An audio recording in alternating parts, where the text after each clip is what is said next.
আসসালামু আলাইকুম। সকলকে ক্রিয়েটিভ লার্নার্স বিডি-এর পক্ষ থেকে স্বাগতম জানাচ্ছি। আমাদের অনেকেরই স্বপ্ন থাকে সফল ফ্রিল্যান্সার হওয়ার, কিন্তু আমরা সঠিক গাইডলাইন না পাওয়ার কারণে ফ্রিল্যান্সিং শুরু করতে পারি না। তো হাউ টু স্টার্ট ফ্রিল্যান্সিং, আমরা আজকে এই বিষয় নিয়ে কথা বলবো যে কীভাবে ফ্রিল্যান্সিং শুরু করব।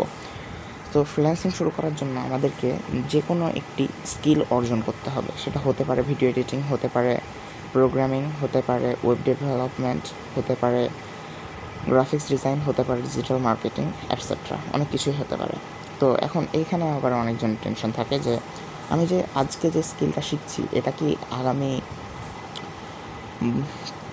আগামীতে কি এটা ডিমান্ডফুল থাকবে নাকি এটা ডিমান্ড কমে যাবে। তো আপনাদের এই সমস্যা দূর করার জন্য আমি আজকের ভিডিও নিয়ে এসেছি। আজকের ভিডিওতে আমরা আলোচনা করব একটি স্কিল নিয়ে, যে স্কিলটি বর্তমানে খুবই জনপ্রিয় এবং আগামী 5-10 বছর এই স্কিল নিশ্চিন্তে গ্রো করবে। এবং আপনি যদি চান স্কিলে ডেভেলপ করতে, তাহলে আপনি স্কিল ডেভেলপ করে 5-10 বছর নিশ্চিন্তে ফ্রিল্যান্সিং করতে পারবেন। সরি, বাড়তি নয়েজটা আসার কারণে আমি আসলে বুঝছি না কেন নয়েজটা আসছে, তো আপনারা কিছু মনে করবেন না। তো চলুন আমরা তাহলে এখন শুরু করি, বা আমরা হচ্ছে স্কিলটা কী সেইটা জানি। তো আমাদের স্কিলটা হচ্ছে সাইবার সিকিউরিটি। তো চলুন সাইবার সিকিউরিটি সম্পর্কে বিস্তারিত জানা যাক। তো সাইবার সিকিউরিটি সম্পর্কে জানতে হলে আমাদেরকে শুরুতেই জানতে হবে যে সাইবার সিকিউরিটি বিষয়টা কী। সাইবার সিকিউরিটি বিষয়টা হচ্ছে যে আমাদের যে সাইবার স্পেস আছে এটাকে সিকিউর করা, এতটুকুই। আমরা সাইবার সিকিউরিটিটাকে হ্যাকিংয়ের সাথে তুলনা করতে পারি, বা তুলনা করার কিছু নাই, দুটোই সিমিলার। সাইবার সিকিউরিটি এবং হ্যাকিং দুটোই সিমিলার। তো হ্যাকিং হচ্ছে অনেকে খারাপভাবে নেয়, তো ওই জন্য সাইবার সিকিউরিটিটা ব্যবহার করা এখানে। তো সাইবার সিকিউরিটিটা হচ্ছে আমাদের যে সাইবার স্পেসে যে ডিজিটাল ডিভাইসগুলো আছে এগুলোকে সিকিউর করা, বা এগুলো সিকিউরিটি প্রদান করাটাকে মূলত সাইবার সিকিউরিটি বলা হয়ে থাকে। আশা করি বুঝতে পেরেছেন। তো চলুন আজকের ভিডিওর বিষয়বস্তু দেখে নেওয়া যাক। আজকের ভিডিওতে আমরা প্রথমে ইন্ট্রোডাকশন দিয়েছি সাইবার সিকিউরিটি সম্পর্কে, এরপর আমরা সাইবার সিকিউরিটির গুরুত্ব নিয়ে কথা বলবো। তারপরে আমরা দেখব যে কোন কোন মাধ্যমে ব্যবহার করে আমরা সাইবার সিকিউরিটি নিশ্চিত করব বা সাইবার সিকিউরিটি প্রোটেকশন পাবো। এবং তারপর আমরা দেখব যে কোন কোন মাধ্যম বা কোন কোন পদ্ধতিতে আমরা সাইবার সিকিউরিটি থেকে নিজেকে বা সাইবার অ্যাটাক থেকে নিজেকে রক্ষা করব। তারপর দেখব যে সাইবার অ্যাটাকে কীভাবে রেসপন্স করতে হয়, তারপরে উপসংহার দিয়ে আজকের ভিডিও শেষ করে দেবো। তো ইন্ট্রোডাকশানটা আমি দিয়ে ফেলেছি, তাই এটা আসলে যখন আমি স্লাইডটা বানাই তখন ইন্ট্রোডাকশানটা পরে দিয়েছিলাম, কিন্তু আমি যেহেতু ইন্ট্রোডাকশানটা দিয়ে ফেলেছি তো আমি আর ইন্ট্রোডাকশানটা দিতে যাচ্ছি না। যদি কেউ চান তাহলে এখান থেকে পড়ে নিতে পারেন। তো আমরা পরে স্লাইডে চলে যাই। তো আমরা বলেছিলাম যে ইন্ট্রোডাকশানের পর আমরা সাইবার সিকিউরিটির গুরুত্ব নিয়ে কথা বলবো। সাইবার সিকিউরিটির গুরুত্ব অপরিসীম। আমাদের বর্তমানে যে জেনারেশনটা আসছে এটা পুরোপুরি অনলাইন ভিত্তিক, ইন্টারনেট ভিত্তিক। তো এই ইন্টারনেটের জগতে নিজেকে সুরক্ষিত রাখার জন্য সাইবার সিকিউরিটির গুরুত্ব অপরিসীম। এটা আসলে বলে শেষ করা যাবে না।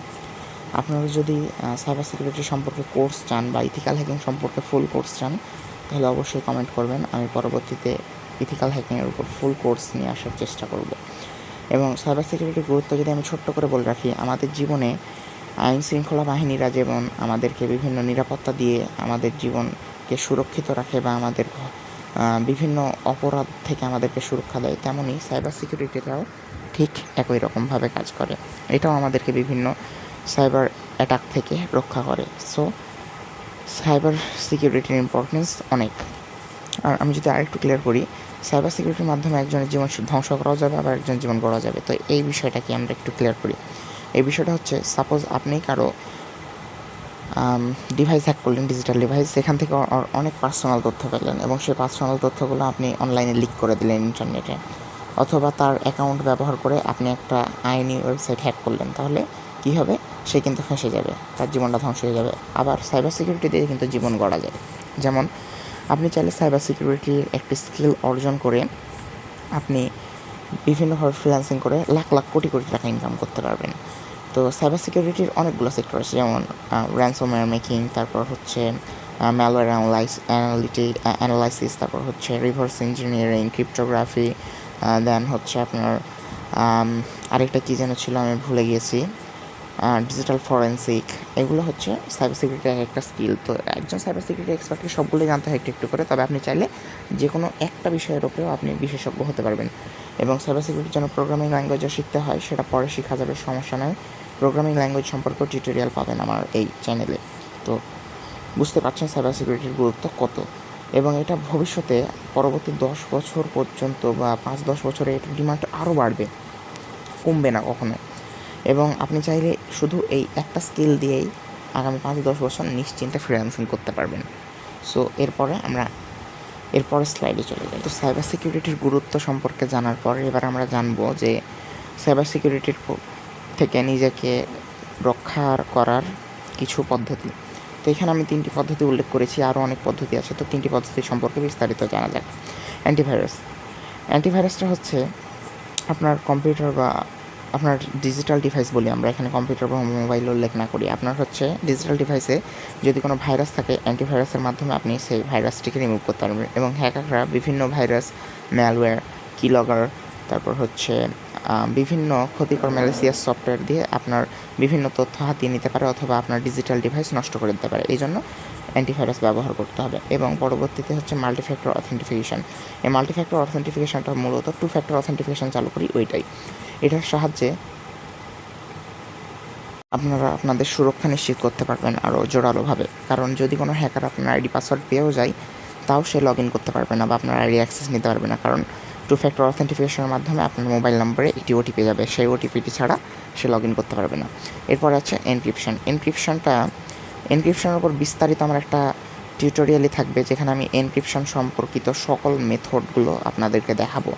এনক্রিপশনটা আপাতত আপনারা জেনে রাখেন যে আপনার তালার মতো, যেই তালা বা চাবি ছাড়া আপনি হচ্ছে একটি রুমের ভিতর কী আছে তা দেখতে পারবেন না। এটা হচ্ছে সেইভাবে আপনি আপনার দুইজনের মধ্যে যখন কনভারসেশন হবে, তখন সেই কনভারসেশনটা আপনি যে কনভারসেশন দিবেন সেটা একটা কোডে রূপান্তরিত হবে, কোডে রূপান্তরিত হয়ে অপর পক্ষের কাছে যাবে, তার কাছে যেয়ে আবার এটা হচ্ছে ডিক্রিপ্টেড হয়ে কোড থেকে আবার নর্মালে রূপান্তরিত হবে। তো এই ছিল মূলত এনক্রিপশন। সো আমরা এই 3টি মেথড সম্পর্কে জানলাম। ভবিষ্যতে আরও অনেক মেথড নিয়ে কথা হবে আপনাদের সাথে, এবং অ্যান্টিভাইরাস, এনক্রিপশন, মাল্টিফ্যাক্টর অথেন্টিফিকেশান এগুলো কীভাবে চালু করবেন, কীভাবে এগুলো সম্পর্কে আরও বিস্তারিত ভিডিও পরবর্তীতে আসবে। সো অবশ্যই যারা আমার চ্যানেলটি এখন সাবস্ক্রাইব করেননি, সাবস্ক্রাইব করে রাখবেন। এতক্ষণ পর্যন্ত তো আমরা সাইবার নিরাপত্তার পদ্ধতিগুলো জানলাম। এখন দেখব যে কীভাবে আমরা নিজেরা কোন কোন কাজগুলো করার মাধ্যমে সাইবার নিরাপত্তা নিশ্চিত করব নিজেদের। তো এটির জন্য আমাদের শুরুতে যা করতে হবে সেটা হচ্ছে software update, regular software update দিতে হবে। ঠিক আছে, আপনি দেখা যাচ্ছে আজ থেকে 5 বছর আগে যে ফেসবুক ছিল, এখন কিন্তু সেই ফেসবুক নাই, এখন চেঞ্জ হয়েছে। সো নিয়মিত সফটওয়্যার আপডেট দিতে হবে, কারণ যত সফটওয়্যারগুলো আপডেট হয় দিন দিন তত হচ্ছে এগুলো সিকিউর হয়। সো নিয়মিত সফটওয়্যার আপডেট দিতে হবে। তারপর use a strong password and unique password.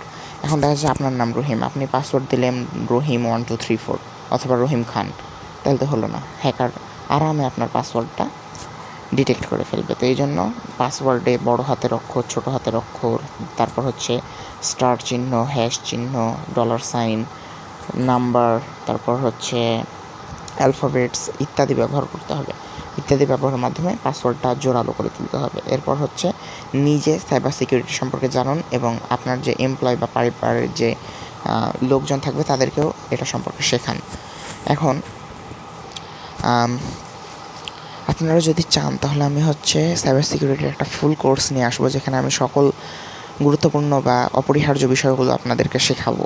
So আপনারা যদি চান তাহলে অবশ্যই কমেন্ট করবেন। এবং last one is backup data regularly. আপনার প্রতিদিন ডাটা ব্যাকআপ করে রাখবেন, যাতে পরবর্তীতে আপনার কম্পিউটার বা ডিজিটাল ডিভাইস হ্যাক হয়ে গেলে আপনি যেন রিকভার করতে পারেন। এখন ব্যাকআপের ব্যাপারটা যদি আমি বলি, আপনারা দয়া করে বা চাইলে এক্সটার্নাল ব্যাকআপটা ইউজ করবেন, কারণ দেখা যাচ্ছে আপনি যে ইমেলের আন্ডারে আপনার ডাটাটা ব্যাকআপ করবেন সেটাও হ্যাক হয়ে যেতে পারে। কিন্তু আপনি যদি পেন ড্রাইভের মাধ্যমে ব্যাকআপ করেন বা হার্ড ড্রাইভের মাধ্যমে ব্যাকআপ করেন, সেক্ষেত্রে এটা সিকিউরিটি বেশি হবে বা অনেক ক্ষেত্রে এটা বেশি সিকিউর হবে। তো আপনারা এক্সটার্নালভাবে ব্যাকআপ করার চেষ্টা করবেন। তো এবার আমরা জানবো যে আপনি যদি সাইবার অ্যাটাকের শিকার হন তাহলে কী করবেন। এর জন্য প্রথমেই আপনি যদি সাইবার অ্যাটাকের শিকার হন, এটা আপনার যদি মনে হয় যে আমি সাইবার অ্যাটাকের শিকার হয়েছি, তাহলে আপনি প্রথমে আইডেন্টিফাই করবেন যে আপনি মানে থ্রেটটা কী বা হুমকিটা কী বা কোন কারণে আপনার মনে হচ্ছে যে সাইবার অ্যাটাকের শিকার হয়েছেন। এরপরে আপনার হচ্ছে আশেপাশে যে সাইবার সিকিউরিটি টিম থাকে তাহলে তাদের সাথে যোগাযোগ করবেন, তাহলে তো ভালো, আলহামদুলিল্লাহ আপনি দ্রুত পরিত্রাণ পেয়ে যাবেন এটা থেকে। আর যদি আপনার আশেপাশে সাইবার সিকিউরিটি টিম না থাকে তাহলে কি করবেন? তাহলে আপনাদের জন্য খুবই ভালো একটি সুবিধা আছে বাংলাদেশ পুলিশের যে সাইবার ইউনিট আছে, আপনি সেই সাইবার ইউনিটে যে যোগাযোগ করবেন তাহলে তারা আপনাকে সাহায্য করবে এবং এরপরে আপনি কী করবেন, আপনার ডাটাগুলো রিকভার করে নেবেন, ব্যাকআপ করে নেবেন। তারপর আপনি হচ্ছে আপনার ইমপ্রুভ মানে আপনার সাইবার সিকিউরিটির যে পলিসিগুলো থাকে সেগুলো ইমপ্রুভ করতে থাকবেন। যেমন ধরেন আপনি একটা জিমেল অ্যাকাউন্ট আছে, সেই জিমেল অ্যাকাউন্টটাতে 2 ফ্যাক্টর অথেন্টিকেশন নাই। সেটা ইমপ্রুভ করার জন্য কী করতে হবে, সাইবার সিকিউরিটি ইমপ্রুভ করার জন্য কী করতে হবে, 2 ফ্যাক্টর অথেন্টিকেশনটা দিতে হবে। তো এর জন্য আপনি কী করবেন, এর জন্য হচ্ছে আপনি আজকে জানতে পারলে আজকের মধ্যেই 2 ফ্যাক্টর অথেন্টিকেশনটা দিবেন, যাতে আজকে যেটা আপনার ইনসিকিউর ছিল কালকে যেন সিকিউর হয়ে যায়, এবং 2 ফ্যাক্টর অথেন্টিকেশনটা চালু করে দিবেন। তাহলে কী হলো, আপনি ধীরে ধীরে ইমপ্রুভ করছেন আপনার সিকিউরিটিটা। এটাই মূলত সিকিউরিটি ইমপ্রুভ বা পলিসি ইমপ্রুভ। তো চলুন পরের স্লাইডে যাওয়া যাক। সো পরের স্লাইডটা মূলত কনক্লুশন মানে উপসংহার। তো আসলে সাইবার সিকিউরিটির জগৎটা ব্যাপক এবং এইটার সম্পর্কে আসলে 1-1.5 ঘন্টা বা 10-15 মিনিটের ভিডিওতে বলে শেষ করা সম্ভব না। এটার অনেক গভীরতা আছে, এখানে ডিপ ওয়েব আছে, ডার্ক ওয়েব আছে, প্রোগ্রামিং আছে, বিভিন্ন হ্যাকিং টুলসের ব্যবহার আছে, অপারেটিং সিস্টেম আছে, তারপর বিভিন্ন প্রোগ্রামিং ল্যাঙ্গুয়েজ আছে। এটার আসলে অনেক গভীরতা। তো আপনারা যদি চান তাহলে আমি একটা ফুল কোর্স নিয়ে আসবো হ্যাকিং সম্পর্কিত, ইথিক্যাল হ্যাকিং সম্পর্কিত এবং সাইবার সিকিউরিটি সম্পর্কিত। সেখান থেকে আপনারা কোর্সটি করতে পারবেন। তো এর জন্য আপনারা হচ্ছে কমেন্টে জানিয়ে দিন যে আপনারা কোর্সটি চান কিনা, এবং যারা যারা আমার চ্যানেলটি সাবস্ক্রাইব করেননি তারা অবশ্যই সাবস্ক্রাইব করে বেল বাটনে ক্লিক করে দেবেন, যাতে পরবর্তীতে আমি কোনো ভিডিও আপলোড দিলে সাথে সাথে আপনি নোটিফিকেশন পেয়ে যান। তো সকলকে ধন্যবাদ ভিডিওটি মনোযোগ দিয়ে দেখার জন্য।